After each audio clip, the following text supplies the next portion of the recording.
Eu lembro quando eu tinha mais ou menos 13 anos, aqui em Maceió, não existia boate. Boate era uma coisa assim que era só casa de prostituição que tinha boate aqui.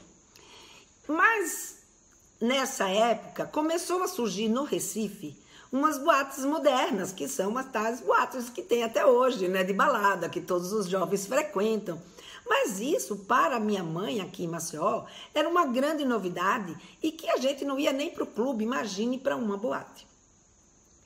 Mas eu fui a Recife com uma prima minha e acabei desobedecendo a minha mãe. Quer dizer, minha mãe nem desobedecendo, porque a minha mãe nem sabia que poderia passar pela minha cabeça de eu ir a uma boate com a minha prima lá em Recife. E com isso, o que acabou acontecendo? Quando ela soube que eu fui a essa boate com a minha prima, ela ficou louca da vida. Me proibiu de ir para Recife, eu não pude mais ir para Recife, eu não podia fazer mais nada, eu só podia ficar em Maceió e sendo vigiada pelos meus irmãos.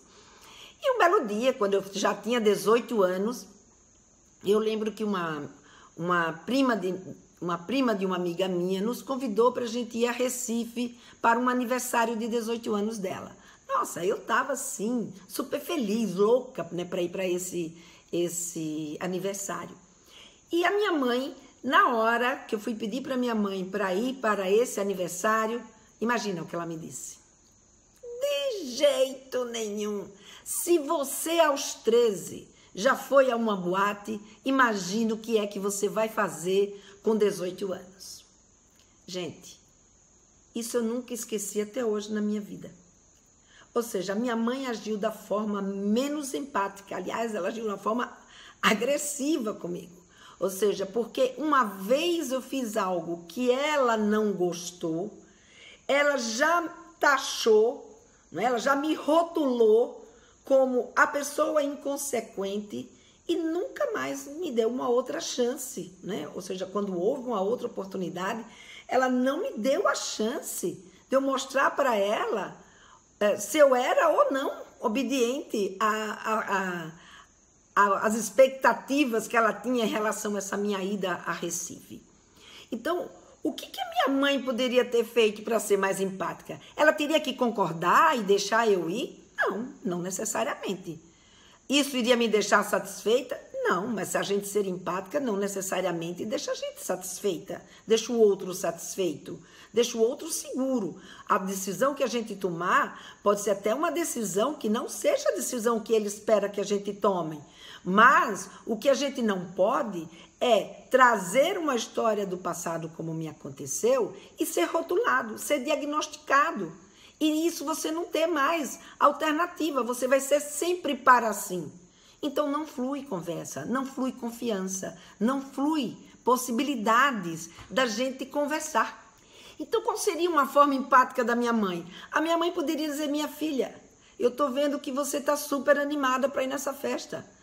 Eu no seu lugar também ficaria, mas eu tenho medo. Eu tenho medo que você vá nessa festa, eu tenho medo de você estar longe de mim, porque eu não sinto segurança quando você está longe de mim. Eu poderia até nem gostar da atitude dela, de não me deixar ir, mas eu ia saber que não era eu o problema. O problema era a insegurança dela em relação a mim. Agora, não eu que era a pessoa que era a culpada da história, como diz o outro.